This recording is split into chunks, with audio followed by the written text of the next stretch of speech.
Right, so the events of October the 7th, where we have been told Hamas launched an attack against innocent Israelis, killing 1,400 of them, and sparking off the recent increases in killing in Gaza in retaliation. But of course, Israel called that self-defense. Does not at all appear to be all as it has seemed. We have for weeks now seen Israel point at various examples of evidence, as they call it, of Hamas and their plotting, from tunnels under hospitals to telling us that calendars are a list of Hamas operatives, to saying Hamas hide their weapons behind giant magnets we better know as MRI machines. But the question of what happened on October the 7th, the very reason everything has kicked off as it has done, that was taken as read, or was kicked off most recently, shall we say. This is a 75-year-long crisis ongoing, as we know. Even that may now be down more to Israel than Hamas. And those allegations have just been thrust front and centre into the spotlight and proven to be true. Every individual cheering on Israel as it commits genocide will look like fools, and our politicians selling that vision to us all must have a day of reckoning for it, for enabling war crimes and for supporting them. Right, so let's get one thing straight here at the get-go. Hamas are not entirely innocent here. They did go into Israel. They have killed people. But the actual events of that day are not as black and white as it has been inferred, because of course investigations take time, and much of the Western opinions passed on as news have been based on feelings, on biases, on taking a side in a matter before the facts are truly known. It's easy to forget that Gaza is occupied territory, and they have a right under international law to resist that occupation, to resist their occupiers. Israel have become experts in playing the victim, though. So much so you'd think they were the occupied, not the occupiers, and with a hard-right Zionist government as we now see, the only arrangement the ever-increasingly unpopular Netanyahu could cobble together to keep himself in power, their doctrine is getting meted out in Gaza now. Stories from eyewitnesses have been key to starting to get to the truth of this matter now, though. Eyewitnesses to the attacks on the music festival that was going on, and the nearby kibbutzes, agricultural communities basically, those close to Gaza notably having their own militias, were attacked by Hamas. People were killed, not least Palestinians as well as Israelis working the fields, as well as those who came into military conflict with each other. It was said that along came the Israeli armed response to deal with Hamas, and that was that. The excuse given to Israel to basically go into the occupied territory in the name of self-defense, of course, and have been committing genocide and ethnic cleansing ever since. But we're getting a clearer picture, and in no way are Israel absolved of the killings in the kibbutzes or at that music festival, since more and more evidence is appearing that they took part in killing many of their own people in pursuit of Hamas. Let's start with that music festival, the Nova Festival it was called. Israeli newspaper Haaretz have now come out and said it was an Israeli helicopter that killed its own civilians at that festival. If you're on social media, there's been this viral video that's been going around for several days now, shot in night vision. It's all a very lurid green, showing the viewpoint of an Israeli combat helicopter arriving and opening fire on cars and anybody frankly running from the scene. You can see figures wearing white t-shirts being targeted in it. Hardly the clothing of choice for people going out in the night to try and not be seen as you would expect Hamas to have been dressed. 364 people were killed at the Nova Festival. Israel had been claiming that 260 Israelis were killed there, all by Hamas. But that story eventually changed when some Israelis involved and eyewitnesses made clear they'd killed some of their own.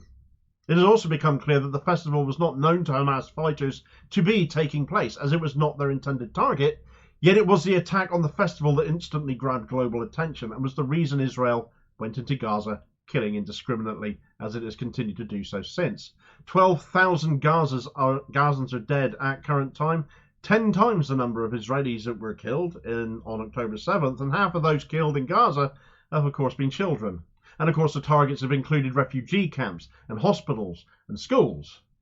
The 1,400 dead Israelis figure, however, soon got revised down to 1,200 as Israel realised they'd counted 200 Hamas freedom fighters and innocent Palestinians in their count.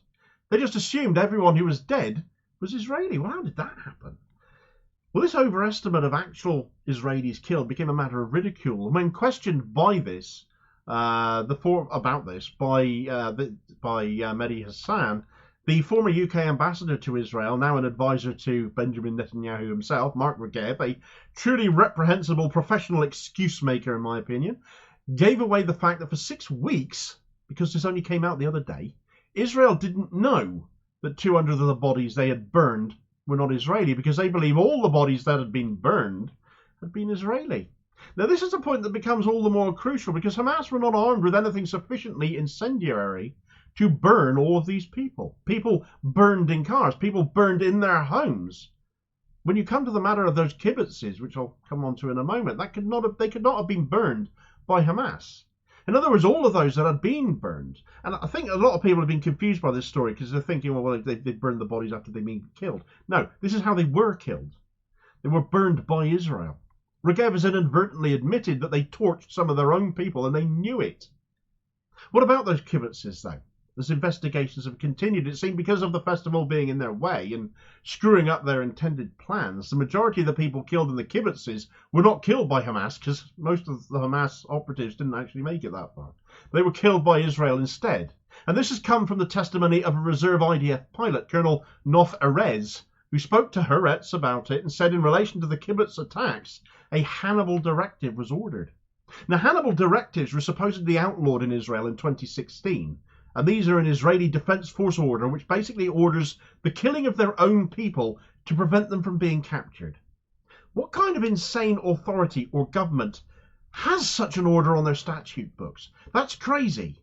A law that authorizes you to use military force to kill your own people. But of course, this is why the IDF colonel spoke so candidly about this. He was just following orders. Have you heard that one before?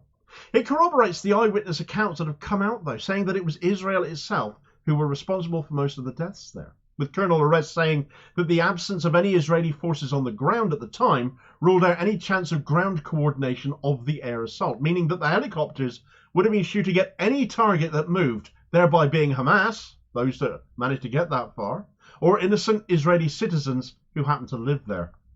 Many tried to flee the carnage in cars and were cut down by the gunships. It didn't matter if it was Hamas driving away with hostages or innocent Israelis just trying to get away from what was going on.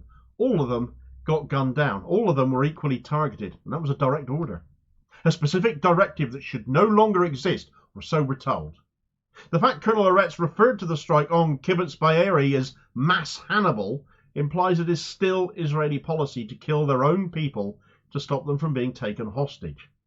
According to Haaretz, if a hostage situation is detected, it becomes more Hannibal. And that does cast a new light on the atrocities that Israel have been committing in Gaza as regards trying to rescue their hostages, and them seeming to do so with fires of bullets and bombs. It's not a very good way of rescuing hostages, but if hostages are there to be killed under certain directives to prevent them from being taken hostage to begin with, well, how hard are Israel trying to rescue the hostages that did get taken? More and more eyewitness testimony, interviews and investigation will go on. It has to. Once more, we're reminded that anything the Israeli state says about what is happening right now out there and in Gaza is not a narrative that can be trusted. They put out too much propaganda. They've tried to pass off too many falsehoods as truth and been caught out too many times in doing so.